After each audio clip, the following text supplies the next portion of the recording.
Did you hear about the bill the British Parliament passed this week that would allow the government to send migrants and those who seek asylum on a one-way ticket to Rwanda? Huh? Let's walk it back. Geek out with me.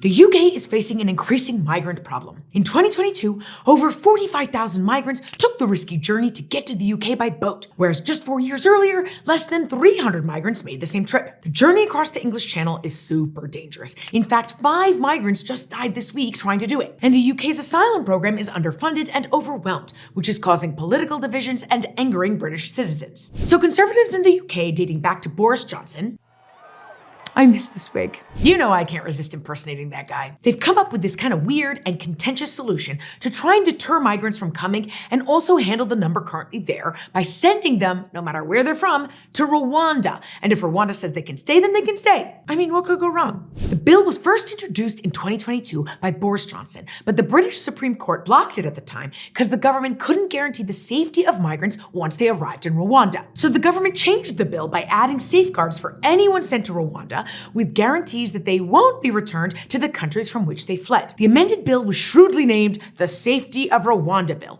which would allow asylum seekers to be sent to Rwanda and barred from ever returning to the UK. And now that the Parliament has deemed Rwanda safe by declaring it as such, they're hoping the Supreme Court agrees migrants can be sent there. I feel like the Parliament is trying to be cute here. The UK struck a deal with Rwanda for this system that says that Rwanda would receive over $200,000 per person and another $149 million after the first 300 people arrived. It's estimated that by the end of this year, the British government could end up paying Rwanda around $457 million. That sounds like a lot, except the UK right now has been housing asylum seekers in hotels, which costs almost $10 million per day. All right, so will this work? Well, there's a lot at play here. First, you still have the question of whether migrants who go to Rwanda will be safe, given that its leader, Paul Kagame, does not have a good human rights track record and detains critics of his government. Second, you have the question of the UK's responsibility under international law to protect asylum seekers. It's called the principle of non-refoulement, which asserts that asylum seekers will only be removed to a safe country with no risk of severe ill treatment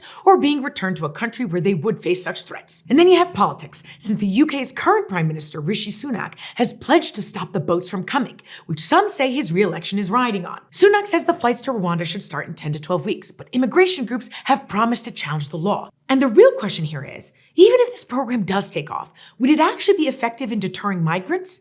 And can Rwanda actually offer the opportunities these migrants are seeking by leaving in the first place? I'm not so sure. We'll have to see.